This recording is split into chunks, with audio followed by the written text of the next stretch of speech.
What's up, everybody? Welcome to DFS by the numbers. These are my full card breakdown and predictions for UFC Vegas 20. We have Gane versus Jairzinho Rozenstruik. And yeah, a pretty solid card here. We do have 12 fights. We did have 11, but they added the Alex Cowboy Oliveira versus Ramazan Kurmagomedov. So 12 fights, but we are in Vegas, so I'm not 100% sure that those 12 fights will stay on, but 12 fights nonetheless. And some decent fights on the card. We have Alexander Hernandez versus Tiago. Moises should be a good fight. Menifield Knight should be a really fun, action-packed fight. Rivera Munoz is a good fight. And then, of course, the co-main event and the main event, Krylov, Ankalaev, and then Gane Rozenstruik. Fantastic co-main event and main there. So it should be a fun card. And as always, another opportunity to make some money. Coming off of, it was probably the hardest card of the year. I mean, I did not do well with the picks, as a lot of people didn't. I know some people that went like 2 for 10 or 2 and 10 on their picks, like 3 and 9 on their picks. I went like 5 or 7 or 6 and 6. I had some good reads, had some bad reads, but man, it was a crazy card. Finish after finish after finish. I mean, it was exciting, but it was crazy. It was crazy. And, it was crazy all the way up until the main event, man. I mean, I was going into the main event. I was feeling good. I was up on the night with the bets. All I had left was Curtis Blaydes inside the distance. I needed him to win for a pretty solid night. And then he goes out there and he forgets to wrestle. And I don't want to get into it too much, but it was just a weird game plan for Curtis Blaydes to come out there and do. I mean, I thought there were a couple different ways he could have attacked that fight, and he picked the worst possible way to attack it. I thought there were plenty of opportunities in the first round where he could have went out there and where Lewis was off balance, go out there, shoot for a takedown, or when he really backed up Lewis against the cage, he could have probably shot for a takedown. But no, he wanted to wait until the second round, a couple minutes in, and just go for the sloppiest, laziest takedown possible. But, shout out to Lewis. You could never count the dude out. But, man, what a big upset. And, 2021 has been the year of the upset left and right every single week. Tons of big favorites losing. So the parlays are not so much a good idea as of now, because 2021 has been a crazy year so far. The year of the underdog, honestly. So with that said, looking to bounce back for sure on this card. I do have 4 bets so far, so some decent action on this card. I'm looking to add maybe a couple more bets as well. So yeah, as always, if you can leave a like on the video, subscribe if you have not yet, would appreciate that a ton. Trying to reach that 10K goal, aiming for March 6th, which would be the UFC 259 card. So I think we're like 200 subs away. So if you do watch my content, if you do enjoy it, please don't hesitate to hit the sub button. It really does help out the channel as a lot there. So with all that out of the way, let's get into the breakdown here. So yeah, so the weigh-ins last week were crazy. I'm going to be doing the Friday live stream, as always, at 7 o'clock p.m. Eastern time, so make sure you guys tune into that because, like I said, we are in Vegas. Crazy things happen, so make sure you tune to that. But we have Dustin Jacoby versus Maxime Grisham. We have Jacoby is 32 years old, 6'3", 78-inch reach, 13-5 and 3-2 in his last 5 fights. We have Maxime Grisham. He is 36 years old, 6'3", 76-inch reach, 31, 8 and 2. And 3-1 and 1 in his last 5 fights. And then we will take a look at the odds. I got to go down here and find them, but I do believe that Jacoby is a pretty sizable favorite. Jacoby opened up as a -165 favorite. He's currently sitting at -175. And Maxime Grisham opened up as a +135 underdog. He's currently sitting at +155. So, yeah, as we can see, Grisham has, a ton of experience. He's going to be the older guy by about 4 years. He has a ton of fights on his record, but he is getting up there in age, 36 years old. Jacoby's going to be the younger guy. Jacoby actually, believe it or not, has been in the UFC before. I want to say in like 2010, 2011, a long time ago. So this is the second time he's been in the UFC, was able to go out there in his last fight, get a nice win over Justin Ledet. But yeah, just in this fight, I think Jacoby's going to be the much faster striker. I think he has some really good leg kicks. We saw it, last fight. As far as Grisham, only concerns I have is maybe the cardio of Jacoby. I think Grisham probably has that cardio advantage, that experience advantage. And I do have concerns. Maybe Grisham does take this fight to the mat, but just went back and watched a couple of Grisham's fights, the past couple 5, 6, 7 fights, and really didn't see as much wrestling, grappling as I really wanted to. So I don't really expect him to come out here in the game with that game plan, but I think that would be smart because on the feet, I think it's Jacoby all day. I think he's going to be the much crisper striker, faster striker, and more volume and a lot more volume. Grisham is really low volume. Don't really like that. A little bit of powerful. Just don't know if he's going to knock out Jacoby or anything. I'm going to take Jacoby here to win. I'm going to say by second round knockout.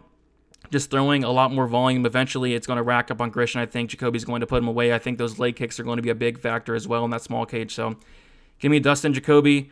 As far as the line goes, I mean, it's not an awful line. Where's it at? -175. Personally passing, but could be some value there in Jacoby's side. But yeah, give me Dustin, Jacoby by knockout there. All right, next we have Ronnie Lawrence versus Vince Cashero. Lawrence, he is 28 years old, 5'8", 70.5-inch reach, 6-1, and 4-1 in his last 5 fights. Vince Cashero, he is 31 years old, 5'6", 68-inch reach, 7-3, and 2-3 in his last 5 fights, which is kind of crazy there. But Cashero went out there against Emmers in his last fight, got beat pretty handedly there. As far as the line goes, Cashero opened up as a +155 dog. He's currently +140. Lawrence opened up as a -185 favorite, currently -160. So some money is coming in on Cashero, and I definitely see why. I don't really see why Lawrence is this big of a favorite. On the Contender Series fight with him in his last fight, he went out there and got like 11 or 12 takedowns. So he did show really good wrestling, but going back and watching his past couple fights before that, his wrestling didn't look all that impressive to me, but of course he's going to be making those improvements. His striking didn't look all that great as well. I actually do favor Cashero in the striking, but a big flaw in the Cashero game is going to be that takedown defense. I did see him take it down a couple times in the regional scene. Emmers was able to take him down a couple times as well, so I kind of see that happening here. I see Lawrence going out there getting some takedowns. It should be a close-ish fight, but I'm just going to take Lawrence to win. He's going to have those takedowns in his back pocket if the striking is not working out, so I'm going to go Ronnie Lawrence by decision there. But it's definitely a fight I would not bet on. Pretty low-level fight here, and especially don't really get why Lawrence is -160. I kind of line this closer to a pick, and maybe Lawrence as a slight favorite just due to that wrestling advantage he has. But I'm going to take Ronnie Lawrence to win by decision. All right, Alonzo Menifield versus William Knight. Should be an exciting fight here for as long as it lasts. We have Alonzo Menifield, 33 years old, 6 foot, 76-inch reach, 9-2, and 3-2 in his last 5 fights.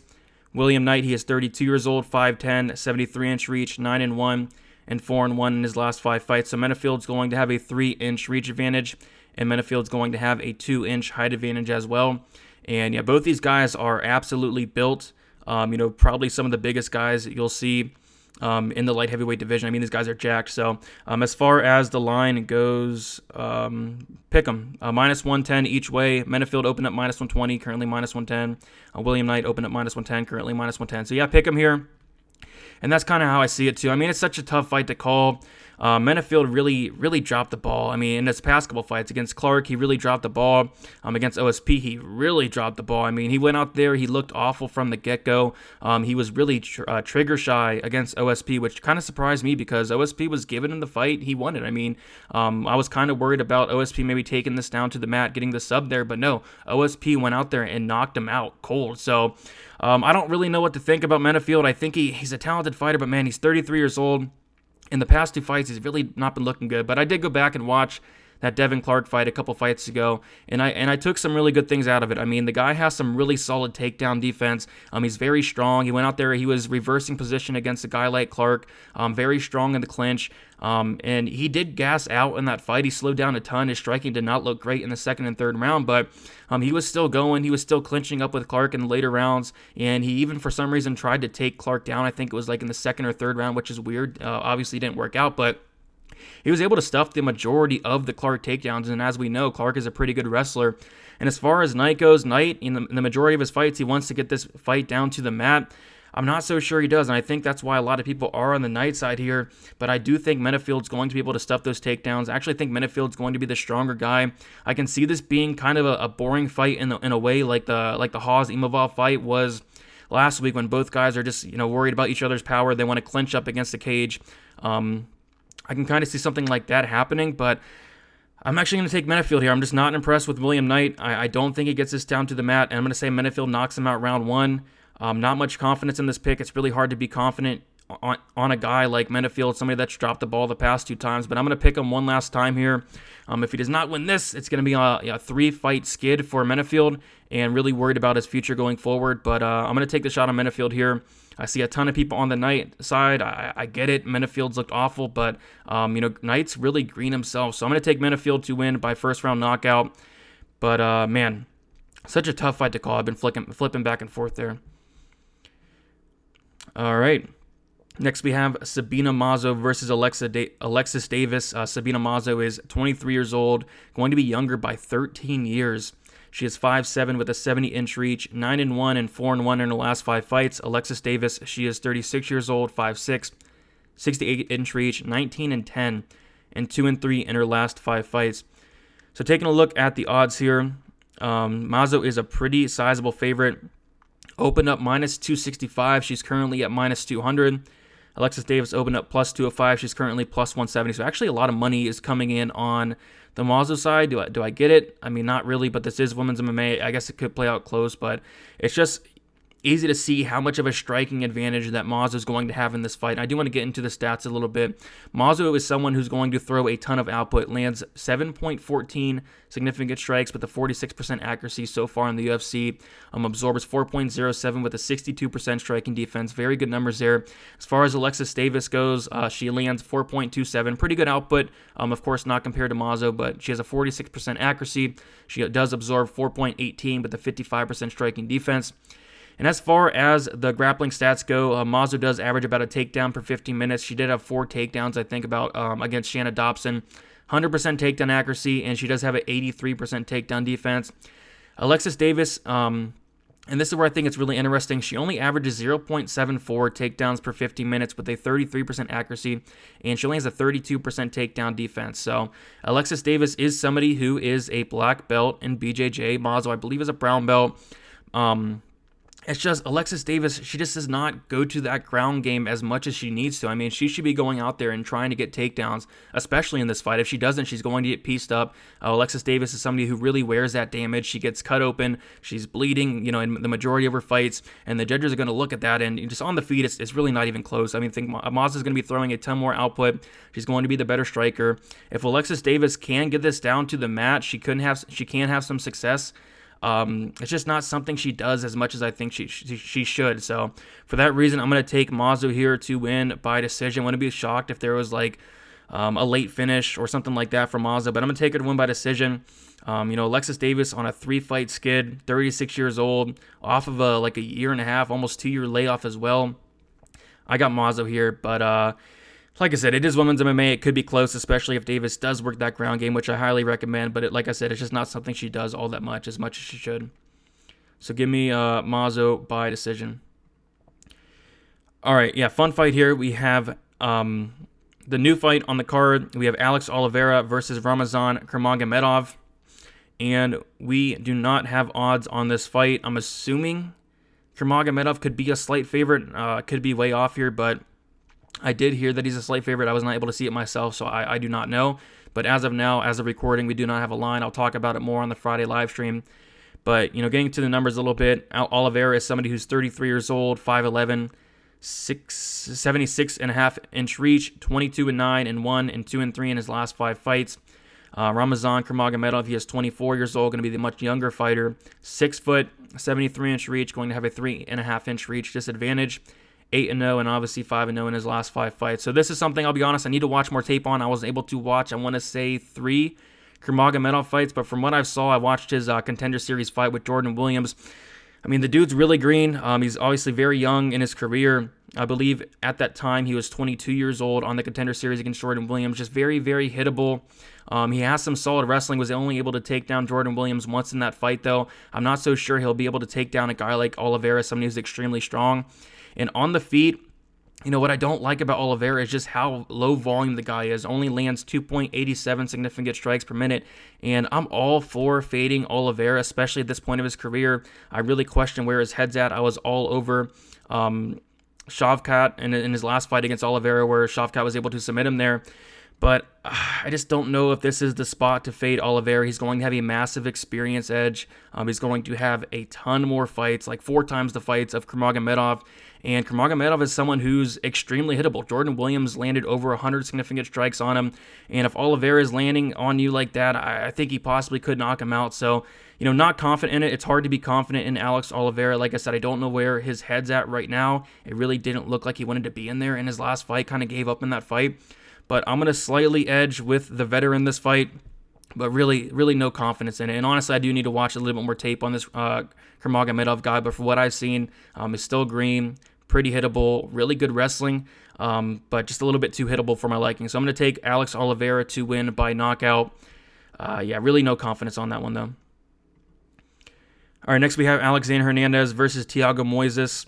Alexander Hernandez, he is 28 years old, 5'9", 72-inch reach, 12-3, and 3-2 in his last 5 fights. Tiago Moises, he is 25 years old, 5'9", 70.5-inch reach, 14-4, and 3-2 in his last 5 fights. Taking a look at the odds, Alexander Hernandez is minus 185. He opened up minus 245. Moises is plus 160, opened up plus 185. So some money is coming in on the Moises side, and I definitely get it. So in his last fight, Moises against Bobby Green, I really thought Bobby Green won. He outlanded him like 2-1, but we did see a ton of improvements in the game of Moises. He's at a very good camp, American Top Team. Saw improvements in the wrestling, saw improvements in the striking. Because the fight before that, he landed like one significant strike against Michael Johnson. Although he was able to get that submission win, it just really wasn't a good look. But went out there, looked pretty decent against Bobby Green. I mean, decent enough to get that decision win, although I didn't agree with it. Still a really good win to have there. But as far as Alexander Hernandez, just kind of going through his career, watched every single UFC fight of his today, and just not all that impressed. A lot of his fights are very close. A lot of his fights, he really slows down. I really have concerns about that gas tank of Hernandez. I do think Moises is going to have the cardio advantage, and what I'm really concerned about is if Moises does get this down to the mat. Moises' ground game is legit black belt, and I do have concerns if Moises is able to get the takedown, which his wrestling looked a lot better in the Bobby Green fight. I know he got 4 takedowns a couple fights before that, so his wrestling's not awful, but I do think Hernandez is going to have the wrestling advantage. But Hernandez so far in the UFC does have a 57% takedown defense. I could see Moises making this a very dirty fight, making it really ugly, kind of grinding out Hernandez a lot, getting him a little bit tired, maybe taking him down, having success on the mat there. I think on the striking, you got to give the edge to Hernandez, no question there, but Moises has been making improvements. So I don't know, I think this is such a close fight. I really feel like the line should be a little bit closer, and we can tell that the line is moving in. I'm actually going to take a shot on the underdog here on Moises, not betting it as an hour or anything, especially where the line's at now. I would have liked to get it like where it was wider, but I do think this plays out close. I think Moises is going to have the better cardio. I think Moises has the better ground game, and I can't see him getting takedowns here. I can. So for that reason, I'm going to take Moises to win by decision. And another thing is, I mean, Hernandez goes out there trying to knock these guys' heads off. I mean, it worked last fight, but Moises is a very durable guy. He's never been knocked out. His 4 losses all come by decision, so I like Moises here. Maybe a late round finish for Moises, but I'm going to say decision for Moises in what should be a very, very close fight. And I'm definitely looking forward to this fight, but just haven't been impressed with Hernandez with his career as a whole, honestly. But I'm going to take Moises by decision. All right, so this could be honestly fight of the night. Alex Caceres versus Kevin Croom. We have Alex Caceres is 32 years old, 5'10", 73.5-inch reach, 17-12, 4-1 in his last 5 fights. Kevin Croom, he is 33 years old, 5'11", 73-inch reach, 21-12, and 3-2 in his last 5 fights. Taking a look at the odds, we have Alex Caceres opening up as a minus 225 favorite, currently sitting at minus 210. Kevin Croom opening up as a plus 175 dog, currently sitting at plus 175. So the line is coming in a little bit, and I can definitely see why, because in what world should Caceres be a minus 210 favorite? And the answer is never should he be a minus 210 favorite. And as far as this matchup goes, Croom came out in his last fight as a really, really big underdog against Roosevelt Roberts. He closed at plus 472, which is really crazy to think about because he went out there and he hurt Roberts right away and ended up submitting him here. And I don't know, Caceres, I do think is the better fighter, but Croom is going to bring a style that could give Caceres problems. Caceres is somebody that wants to stay on the outside, pick apart his opponents, but Croom is going to be on the inside, throwing hard shots, kind of crazy style, trying to get takedowns. And I do like Croom in this fight, just because I do think he's going to be doing more, he's going to be throwing more, going to have the higher volume, going to be throwing the harder shots as well. I would like him even more, but going back and watching the tape pre his UFC fight, pre his UFC debut, his wrestling isn't where I think it needs to be. But I think he could get Caceres down. Caceres, does have a 59% takedown defense. I did see Croom a bunch of times take the back standing, and I did see Caceres' back get taken standing by Chase Hooper did it. Jason Knight, I believe, did it as well. So I think Croom can definitely take his back standing, take it to the mat. And at that point, Caceres is a black belt and all, but sometimes I really question that because, guys are able to easily submit him at times. The dude's been submitted 6 times in his 12 losses. So, another thing that was really weird to me was Chase Hooper closed as a minus 200 favorite against Alex Caceres. And for that reason, I don't know why Croom is like plus 200 here because Croom is the better striker between him and Hooper. Croom is the better wrestler between him and Hooper. Croom has a ton more experience between him and Hooper. The only thing I'd give Hooper the advantage of is that ground game advantage, but still Croom is dangerous on the mat himself. So I do think this is a super close fight, but I'm going to take the guy that I think is going to be doing more, going to be throwing the harder shots, and if he does get this to the mat, he's very dangerous. So I'm going to take Kevin Croom to win by submission. I'm going to say he's going to be the 7th person to submit Alex Caceres, but ultimately, this line really doesn't make sense to me. I don't see why Caceres should be minus 210 ever. So give me Kevin Croom for the upset here. All right. We have Angela Hill versus Ashley Yoder. Angela Hill, she is 36 years old, 5'3", 64.5-inch reach. She is 12-9 and 3-2 in her last 5 fights. Ashley Yoder, she is 33 years old, 5'7", 69.5-inch reach, 8-6 and 3-2 in her last 5 fights. We'll take a look at the odds here, and Angela Hill is one of the biggest favorites on the entire card, and she is sitting at minus 360. And she opened up minus 300, and Ashley Yoder is sitting at plus 300, opened up plus 240. So some money is coming in on the Hill side. People are throwing her into parlays. I mean, I guess I can see it. It's not something I do myself, but I can see it. So Hill is somebody that in her last fight, she looked really good against Michelle Waterson, was able to stuff a ton of takedowns. Her takedown defense looked much improved against Claudia Gadelha in the fight before that. I thought she won, lost a close decision. She was able to stuff a lot of takedowns. I think she got taken down like once, maybe twice. But ultimately, her takedown defense has shown a ton of improvement in her past couple fights. So if this fight was a couple years ago, I'd probably give Yoder a little bit better of a chance because I do think for Yoder to win or have any chance at all, she does need to get this to the mat, and I don't know if she has the wrestling to do so. So I do want to get into the stats a little bit. Don't want to talk about this fight all that much, but Hill is somebody that's going to throw a lot more output than Yoder here. Hill averages almost 6 significant strikes per minute compared to Yoder's 2.81. So, just about double the significant strikes there in favor of Hill. Yoder has a 41% striking accuracy compared to Hill's 49%. Hill does get hit a decent amount, absorbing 5.16 significant strikes per minute, but does have a 63% striking defense compared to Yoder, averaging 47% striking defense, absorbing 3.33. So Yoder is absorbing more than she's giving out, which is always a bad sign. As far as the grappling stats go, Hill has struggled with the takedown defense in the past, but the ground game in the past. I remember she got submitted by Randa Marcos. 77% takedown defense overall, and like I said, that has been improving. It has been looking really good in the last couple fights.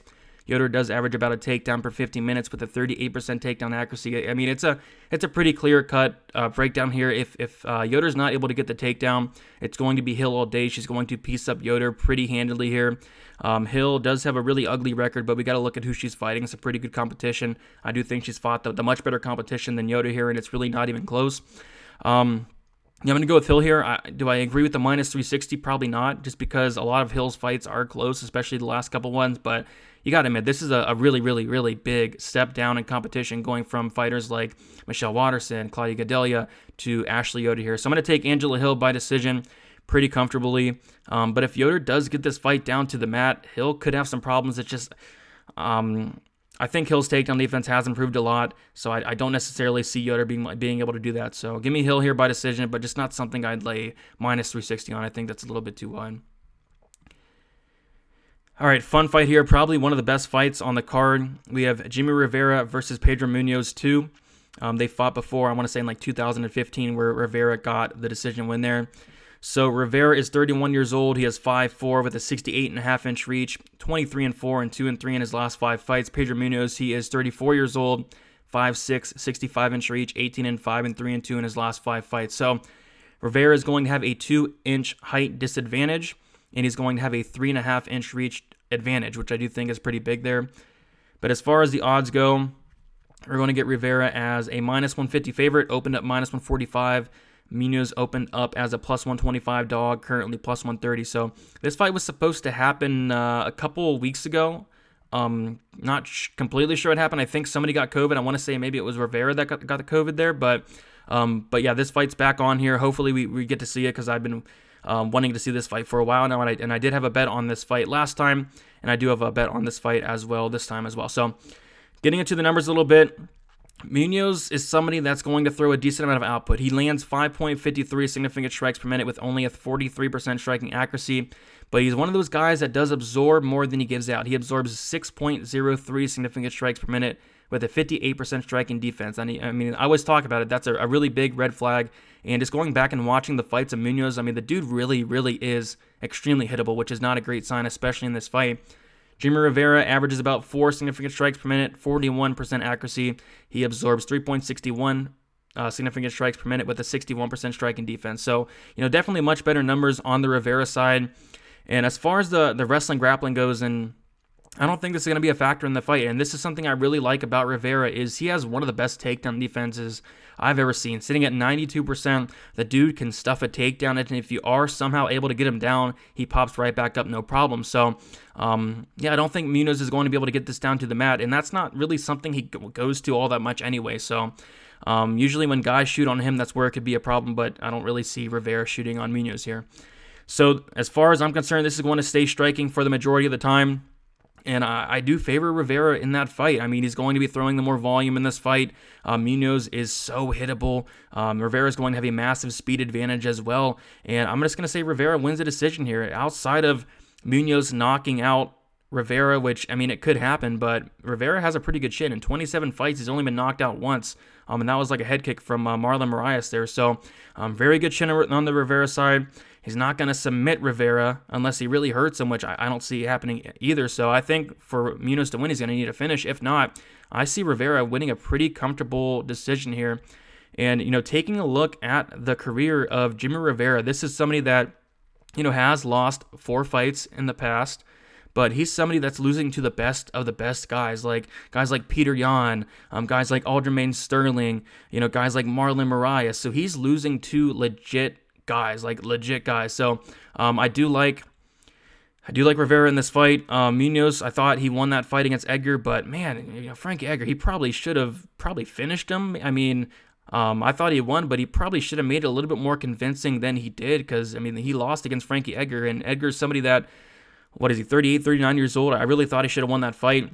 Rivera, right in the prime of his career, 29 years old. I like this fight for Rivera a lot. So give me Jimmy Rivera. I'm going to say he wins by decision. The dude's not a finisher at all. 26% finish rate, 17% by knockout, 9% by submission. Rivera's not going to finish nobody, but and honestly, Munoz has never been finished in 23 fights. So give me Rivera by decision. It could be a decent prop, or even the money line straight at like -150. I don't think is bad as well. So give me Jimmy Rivera by decision. All right, next we have Mara Bueno Silva versus Montana De La Rosa. And Silva, she is 29 years old, 5'6", 66.5-inch reach, 7-1 and 4-1 in her last 5 fights. Montana De La Rosa, she is 26 years old, 5'7", 68-inch reach, 11-6 and 3-2 in her last 5 fights. So De La Rosa training at Team Elevation, which is a very good camp there. And ever since then, I mean, her striking has improved a lot. And we saw in her last fight where, I was really surprised with the striking of Montana De La Rosa against Viviana Araujo, where she was a really big underdog in that fight. I believe she closed around -175, plus 175, plus 180 in that fight. But going back and watching the fight, looking at the numbers, yes, Araujo landed the more convincing shots, the harder shots. De La Rosa was a little beat up on the face there, but De La Rosa actually outstruck Viviane Araujo, which was extremely surprising going back and looking at those numbers there. So her striking did look much improved, because she's not really a striker. I mean, she's somebody who's a wrestler. She's a grappler. And in this fight, I just feel like, by the way, the odds, we have, if I can find it, Silva, she is -140, open at -135. De La Rosa is +120, open up +105. So yeah, De La Rosa is a little bit of a dog here, but I kind of disagree with that line. I think De La Rosa has multiple paths to victory. Watching tape on Mara Bueno Silva, and I do want to get into the numbers a little bit, she is so hittable. She is so hittable, flat-footed. She lands 4.4 significant strikes per minute, and she absorbs a massive 6.74 with a 44% striking accuracy, so she's definitely there to be hit. De La Rosa, her numbers aren't great herself, but she lands 3.03 with a 35% accuracy, which is horrible, and she does absorb 3.38 with a 46% striking defense, which again is horrible. But like I said, since moving to Team Elevation, her striking has looked much improved. As far as the wrestling goes, I think De La Rosa can pretty much take down Silva at will. Silva does have a 71% takedown defense. She has been taken down a couple times so far in the UFC. I think De La Rosa, if she wants to, will have no problem taking down Bueno Silva. But the problem with that is she's really playing with fire because Silva is very good off her back. We saw her get a sub off her back in her last fight. We saw her sub Jillian Robertson. But De La Rosa, in 17 fights, she's only been submitted once, and that was in 2015 against one Mackenzie Dern. So I do think she has really good grappling. Maybe not to the level of a Bueno Silva, but if she can get on top, stay safe, I do think she can win minutes of this fight. And on the feet, I think Silva's going to be throwing the heavier shots, the more convincing shots, but I wouldn't be shocked if De La Rosa pieced her up a little bit. I mean, like I said, Silva's extremely hittable, so I do think Montana De La Rosa has multiple paths to victory, whether it is possibly outlanding Silva on the feet. If that's not working out, take down Silva. I think she can, no problem, and Silva will probably invite that game, as she always does. And, De La Rosa doesn't have bad grappling herself. She has a brown belt in BJJ and a very, very good wrestler as well. So I'm actually going to take the dog here in Montana De La Rosa to grind out a decision.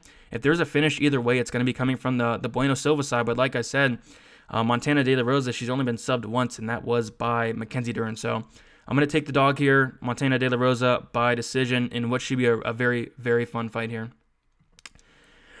All right, next we have the co-main event, which is an insane co-main event. We have Magomed Ankalaev versus Nikita Krylov. Ankalaev, he is 28 years old, 6'3", 75-inch reach, 14-1 and 5-0 in his last 5 fights. Krylov, he is 28 years old, 6'3", 77.5-inch reach, 27-7 and 3-2 in his last 5 fights. Yeah, so taking a look at the odds, I'm kind of shocked. Ankalaev is going to be the second biggest favorite on this card, right behind Angela Hill, and he opened up minus 360, which I think is crazy. He's currently sitting at minus 350, which I think is crazy. And Nikita Krylov opened up as a plus 270 dog, currently sitting at plus 290. So some money is coming in a little bit on the Ankalaev side. And I mean, Ankalaev going through his career, just not, I'll be honest, I'm not 100% impressed with the guys he's been fighting. I mean, Paul Craig, which he lost in that fight, and we'll definitely get into that Paul Craig fight in a little bit. But Paul Craig, Marcin Prachnio knocked him out. Congrats. Guys like Klitzen Abreu. I mean, come on. Dolce Langambula, Ion Kudalaba ×2. Like, those are some of the guys that Ankalaev is fighting and beating. And then you take a look at a guy like Krylov, who's going out there and beating a Johnny Walker, going out there and going to a very close decision with a Glover Teixeira, submitting an Ovin St. Preux, fighting a Jan Blachowicz, fighting guys like that. So you got to give the competition level to Krylov, and honestly, I think it's not even close. So for Ankalaev, although he's looked fantastic, although he's improving, he's looking really good, should he really be a minus 350 favorite on somebody that's so dangerous like a Krylov? And we'll definitely get into the numbers right here. So Ankalaev does land 3.5 significant strikes per minute with a 56% accuracy. So he's not throwing a crazy amount of volume, but when he lands, he's very accurate with the shots, very pinpoint, and he lands hard as well. He absorbs only 1.36, which is, fantastic. 68% striking defense. As far as Krylov goes, he does land a decent amount, 4.54 significant strikes per minute with a 59% accuracy. Only absorbs 2.45, which is pretty good as well, but 41% striking defense, which I did notice. He is pretty hittable, which is not a great sign here.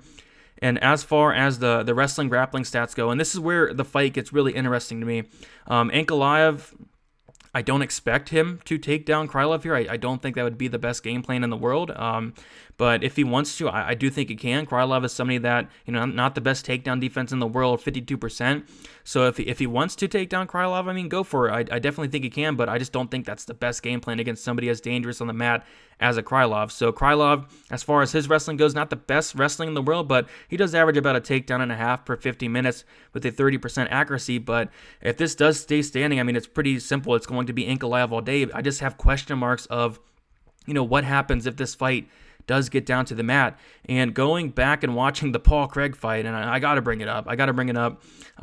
Paul Craig was able to take him down 2 times, which is an awful look. Paul Craig is somebody that has pretty poor offensive wrestling, so for Paul Craig to take him down twice, not the best look in the world. I know he's been improving since then, but still. And then I got to bring this up as well. Paul Craig was able to submit him with like 1 second left on the clock. It was the craziest thing I've ever seen. He was able to get him in I think it was a triangle, and it wasn't even locked in for that long. It was like locked in for like a second or 2. And then Ankalaev tapped with a second left. I don't know what happened. I don't know why he tapped, but just had to wait 1 more second. So I don't know what happened there. That was a really weird fight, but Paul Craig beat Magomed Ankalaev. We're going to hear about it for a long time, and rightfully so. That was weird. So, both guys are pretty dangerous. Ankalaev does have a 64% finish rate, 57% by knockout. Krylov is someone who's extremely dangerous, 97% finish rate, which is fantastic. I believe he has 1 decision win, and I believe that was over Johnny Walker. So I think he got his very first decision win in his last fight. And he's somebody that typically does not see the scorecards. I think he's been to the scorecards maybe 2 times in his whole career in 34 fights. So yeah, tough fight for me to call. And I know it's crazy saying it's a tough fight when Ankalaev is a minus 360 favorite. I still have some question marks with what happens if Krylov is able to get on top here. And I know it's the cliche, Paul Craig submitted Ankalaev. What happens, Krylov can submit him probably, but I don't know. Man, I'm going to slightly take Ankalaev here. I can tell you right now, I'm definitely not laying the minus 360 just because I do think he's the much better striker. I think on the feet, it's Ankalaev all day. Krylov is extremely hittable, and Ankalaev has shown some really good takedown defense. I believe he's only been taken down maybe 2 or 3 times in the UFC, 2 of those coming from Paul Craig, but he has made improvements since then. His takedown defenses look sharp. I think he can get offensive takedowns as well, although I don't recommend that, but he definitely can if he wants to. And I'm going to say Ankalaev actually wins a decision here, and I think it's going to be a very close decision back and forth. I don't think he'll look minus 360. Krylov, what I will say about him is in 34 fights, he's only been knocked out once, and that was in 2013 when he was in the heavyweight division. So very good chin on Krylov. Obviously, he's not gonna submit a Krylov as well. So I'm actually going to go with Magomed Ankalaev by a really close decision. But from the betting window, it's dog or pass. I mean, the minus 360, I get it. Ankalaev's looked fantastic, but the level of competition is just a big discrepancy there. So I'm going to take Ankalaev to win by decision here, but and not something I really want to bet on. But yeah, it should be a really fun fight here. But Ankalaev by decision for me. All right, we have Ciryl Gane versus Jairzinho Rozenstruik. We have the main event of the evening. Just want to remind you guys to tune into the live stream, 7 o'clock p.m. Eastern Time, going over the weigh-ins, which last week, like I said, we had a ton of stuff to talk about. Talking some bets, talking some DraftKings, talking some final thoughts, and make sure you guys tune into that. Always get a really good show out there. But as far as this fight goes, we have Ciryl Gane. He is 30 years old, 6'4", 83-inch reach, going to have a 5-inch reach advantage, 7-0, and obviously 5-0 in his last 5 fights. Jairzinho Rozenstruik, he is 32 years old, 6'4", 78-inch reach, 11-1, and 4-1 in his last 5 fights. Taking a look at the odds here, another line I really think is off. I mean, Ciryl Gane opened at minus 300, currently sitting at minus 265. Rozenstruik opened at plus 240, currently sitting at plus 225. So another line, I really do think that should be a little bit closer here. And I do want to get into the numbers a little bit. And I went back and watched tape today on Ciryl Gane, and I just forgot how good the dude is. I mean, the dude is legit everywhere. And he's someone that's going to throw a ton of volume for the heavyweight division. Going to land about 5.6 significant strikes per minute with a 54% accuracy. Only absorbs 1.95.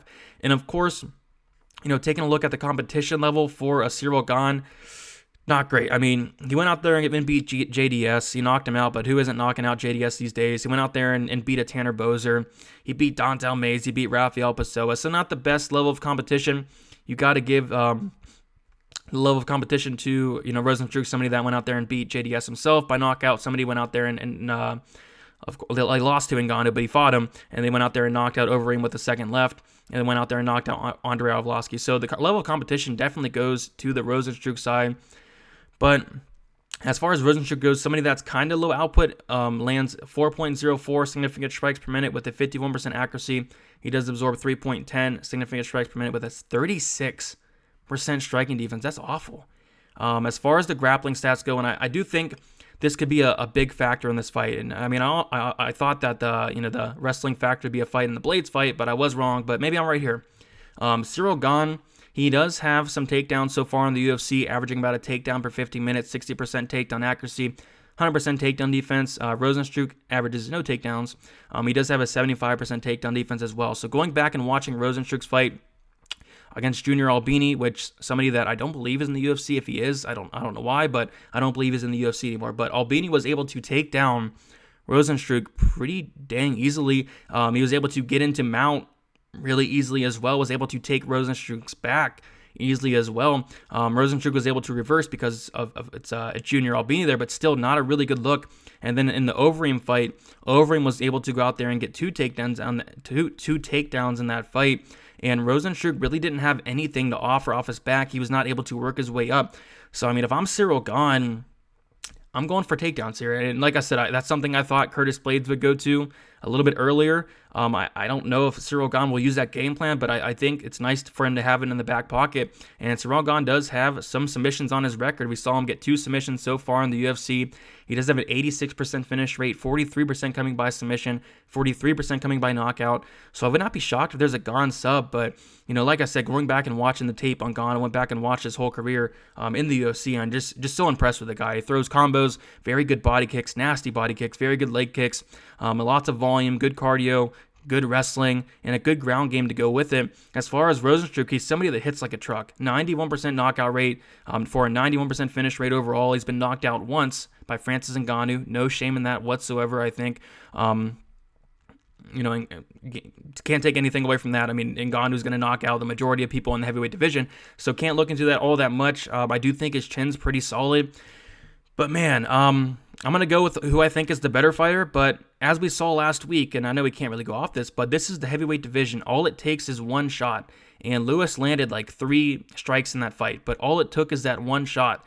All Rozenstruik needs is that one shot because he does hit like a truck, and Ciryl Gane is very untested, and not even to bring up the kickboxing experience of Rozenstruik. He has so much more experience than Gane, but as far as styles go, I think that Gane is the better fighter here, but, as I always say, sometimes it really doesn't matter who's the better fighter if Rozenstruik can land that shot, but my guess is Gane's going to fight smart, very good at not getting hit.